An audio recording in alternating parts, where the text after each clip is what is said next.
ऐसे सांस बैठने से आदत नहीं आने लगा। उठाना दोनों हाथ, आप लोग भी पीछे तक जितने भक्त मौजूद हैं सभी के, और धीरे धीरे ऐसे हाथ हिलाना। और क्या ओ मैया माई उतरे हैं बाग में हो, ओ मैया माई उतरे हैं बाग में हो, ओ मैया माई उतरे हैं बाग में हो, ओ मैया माई उतरी है बाग में।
उठाओ दोनों हाथ, जब तक मस्ती में झूमोगे नहीं तब तक हाथ उठाते ही रहोगे, ठीक है?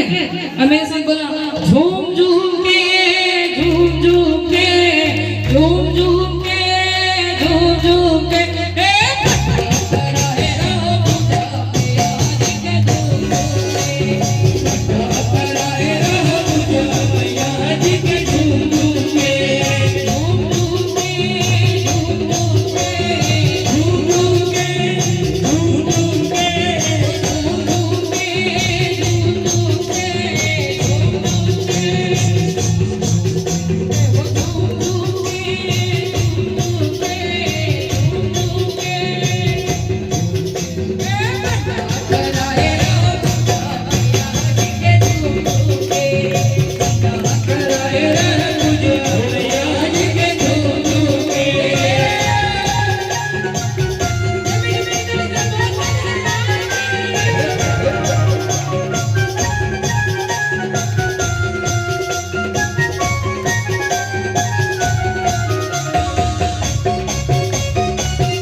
मैं भी बोल ली, भैया भी बोल ली।